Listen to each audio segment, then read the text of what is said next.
My first time on Southeast Missouri campus was as a 7th grader. And I came from a very rural school.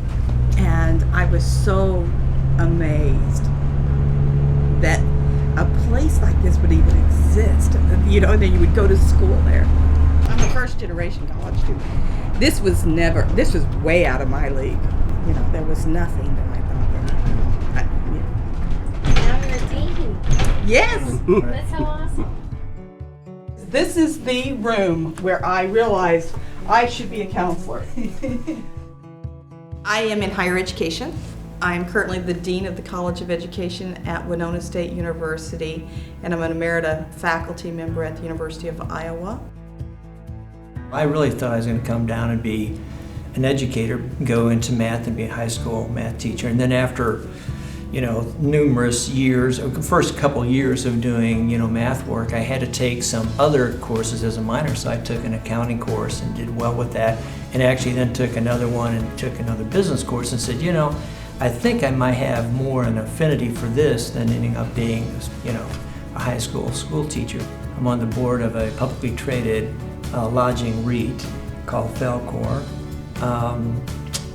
It's about a $1.5 billion company. I also have my own consulting company, TCH Partners. In that capacity, I'm a joint venture development partner on a 300-room convention hotel in Dallas suburb, and I'm working on 2 other projects in Costa Rica, 2 luxury resorts, one Rosewood and one Mandarin Oriental. I knew before I came in that I wanted to be a nurse. There I am. I'm an advanced practice nurse, and what that is a nurse with additional training that's able to diagnose and prescribe. I work in a child and adolescent clinic at Mercy Health up in St. Louis. I also serve as a preceptor for other advanced practice nurses, which is exciting because here in Missouri, there are only about 100 advanced practice nurses that are trained and certified to treat child and adolescent mental health issues. If you look at my high school yearbook, it'll say, goals, it says to be a nurse. So I was, very fortunate that SEMO has a great nursing program with great faculty, and I could combine a rigorous major with also being a student athlete. I received a football scholarship to play college football here, and 2 of my very best friends, Greg Bruni and Mike Ritchie, also received scholarships, and so I got to stay in Cape. My wife was attending here also, and my future wife and present wife, hopefully. but so I wanted to stay in Cape. It was less expensive, and I got to play, college football. So. Cornerback coach. He's a cornerback. Wide receivers coach. Actually, I played cornerback here. Yeah, I played. But I played cornerback. 64 to 68. Oh man. I went to law school after the Army in Kansas City, but I immediately decided to come home to Cape Girardeau because my parents and my wife's parents both lived here. And so I came back, and I was in private practice for 17 years and enjoyed every minute of it. But about 1991, the U.S. Attorney decided for the state of Missouri to open up a branch office here in Cape Girardeau. And so I applied for that job and was lucky enough to get it. And so I spent the next 18 years with the government handling matters of criminal and civil nature in the 16 counties in the southeast Missouri area. Well, I grew up in Cape, so I have a number of memories of the campus from when I was a small child. We went to see a puppet show in Academic Auditorium. I think it was Aladdin. And then I remember another strong memory for me is coming to see the production of Godspell that they did here when I was in high school. And then I came here and was a theater student, and it was like I'm here with these people that I was watching in that play when I was still in school. So those are my early memories of SEMO.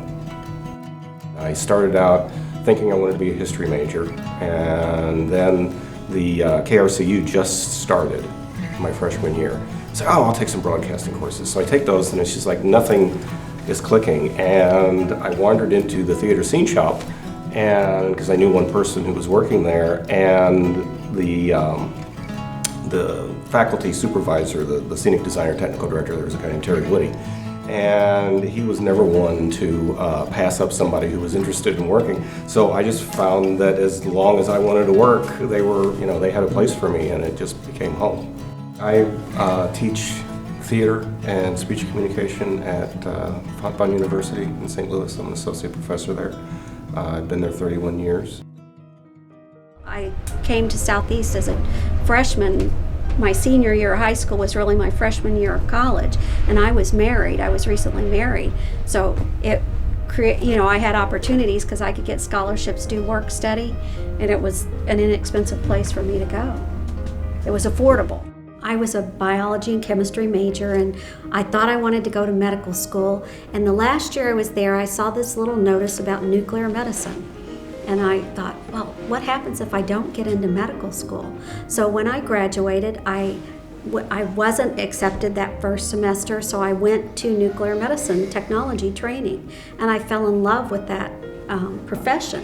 So I'd been there, and I graduated from that class, got my certification, went to Kansas City to work, and spent the first 5 years at an adult hospital.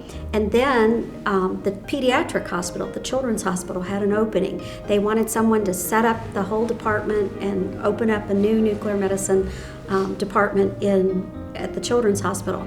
So I moved there, opened it up, spent the last 28 years there, but for the last 8 to 10 years I've been more on the health physics and radiation safety side. So that's what I do now. I didn't do nuclear medicine. I left here and went to work for IBM, which is my dream. And Jan and I were on a real interesting schedule because we were getting promoted and moving every 2 years, and we had the chance to live all over the United States with IBM. Became a branch manager at half the federal government for a customer. We got to do some really interesting things. We represented IBM at presidential inaugurals and things like that, things I never dreamed were going to be possible in my life. I meant it when I said I was blessed. Like Nancy, I've had the chance to travel the globe, work on business all over the planet, and have those kinds of experiences, and it started here. So how do you look at that and not feel like you were well performed or that you were equipped properly? Well, I would echo that in nursing, it provided me with the strong fundamentals and foundations to allow me to practice nursing in various roles in 4 different states. My first day here was excitement because it was a new program. It was environmental sciences, it was a new program. First time had been offered any of the classes, and it was, for me, very exciting because just so many things in front of you and you didn't know what might come. But also some apprehension because you're going to see students and what are their expectations. And when I walked in the classroom for the first time, they just looked at me like with hungry eyes. What can you tell me? What can you tell me? I want to know. And I realized that first day of the first class I was in the right place. I don't see a student in any of my classes, I've been here a long time, who have come in and said, I just want to skate through this. For one, they've talked to each other, they know that that's not going to happen in my class. But they want to learn. They want that information because they know it's going to make them more competitive. It's going to make them more skilled. It's going to make them easier to employ. They want that. They want to be challenged. If they didn't want to be challenged, they wouldn't be here. Students that go through here get that experience. Look around, there's all kinds of organizations to involve. This school is trying to leverage and get the best out of all of them, including their Greek system. They've got a new Greek housing area that they're trying to invest in. When I joined the fraternity, there was a built-in network of support. So you had people ahead of you, they were kind of help mentoring you. A lot of them had taken the same course I was taking, so if I needed some help, it was a pretty fluid network of access to a lot of support, really. And then you did the same thing for underclassmen coming up. But those professors are critical and key. And I heard somebody say once, you may not remember everything you hear somebody say to you, but you remember how they made you feel. And I think that those students are going to carry that forward, and that will pull more students that want to go here because they'll be out saying, hey, I went to school at, and then you finish the story. You know how Well, and that's I going to wasn't go. the most brilliant student, and I thought, people encouraged me, and even though I was already married and going to school at the same time, I was very encouraged that I was able to take a campus job, I was able to get scholarships, and I think the students here still have that opportunity today.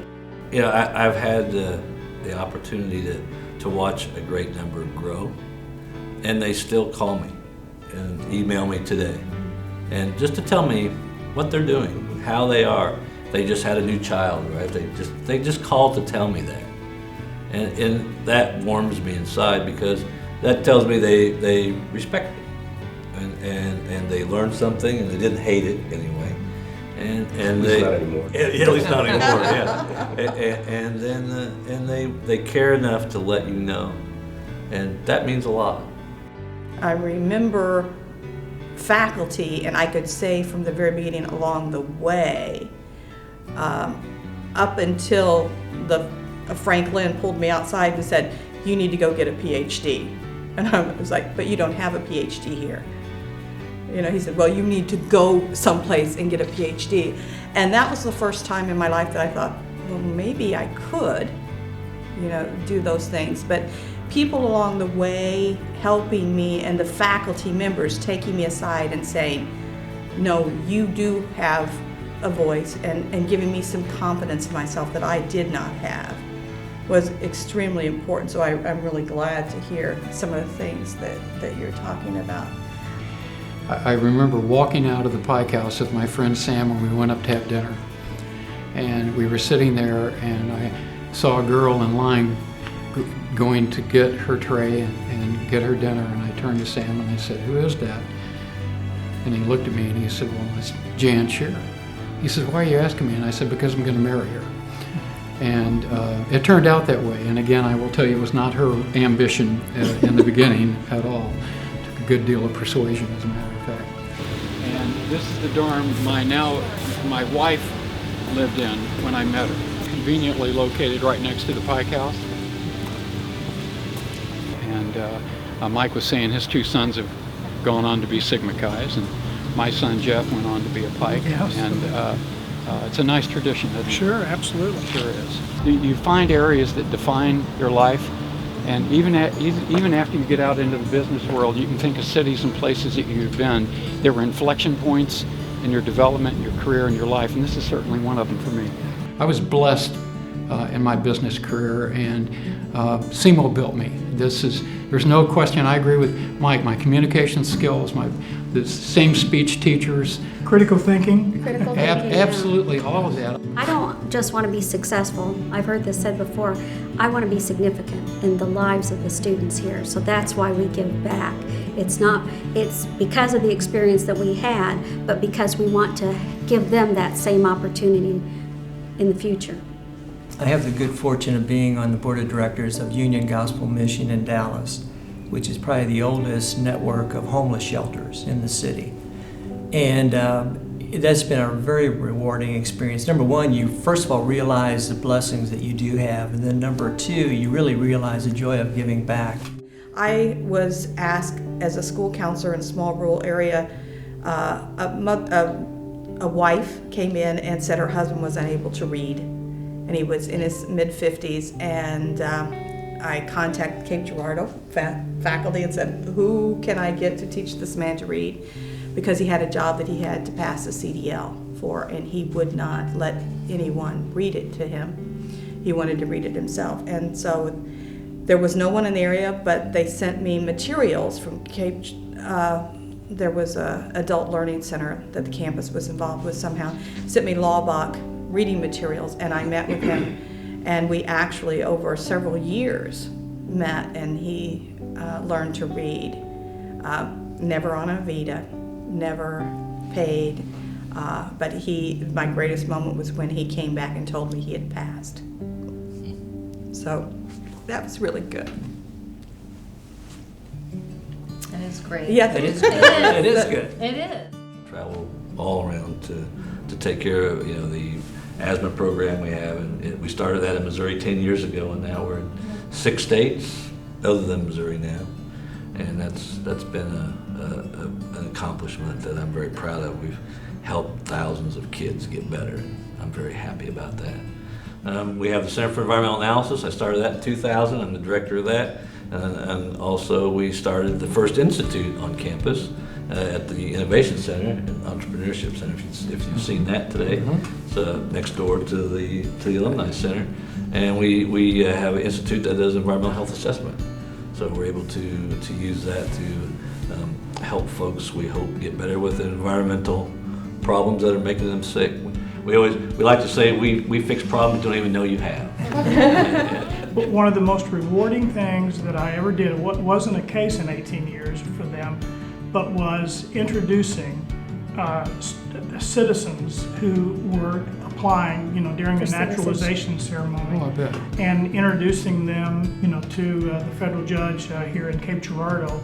And I remember him saying, that, now that you're citizens, you're citizens of the United States, but, we want you to continue to provide all of your culture to us. And it was just such a joyful experience, and I was so proud for them. When I had an opportunity to teach at Maryville, pulling in grants that allowed for faculty members to get their doctoral training. So that was rewarding, getting grants for scholarships for nursing students who are going to work with veterans. So I guess those things are rewarding to me. Trying to make the most of opportunities that I've been given, and then being able to use those opportunities to try to make a difference, no matter how small it is, because I truly believe that even the smallest difference, if everyone makes a small difference, it makes a difference in the whole big scheme of things. I probably didn't appreciate how well equipped I was to enter into the business world and compete, because I did run into all the big school degrees, the Harvards, the Princetons, and the Yales. And if you had stopped and thought about it, could have been intimidating. But I felt very well equipped to go do what I needed to do because I got the good foundation training that I needed here, and plus the other experiences that you get while here. Mike and I were in fraternities. Unfortunately, he was a Sigma Chi. I guess he couldn't become a Pike. I don't know what. But we all had these enriching experiences that took us out of the classroom and gave us organizational skills, how to collaborate, the communications with others, how to get work done through others. You talked about growth earlier, and you look at the things that CMO is doing now, and I'm having a current experience because I'm engaged here every semester, and it's a real privilege to be able to have that experience back here. So I'm having a then and now experience, and they both enriched my life. The only thing that the good Lord gave us all the same is time. And so there's a lot of ways to invest back in the university. You can do it financially, organizations, but giving someone your time is the most precious thing that you have. And coming back in some role, in some way, to me mattered. People did that for me. Yeah. Same here. Me too.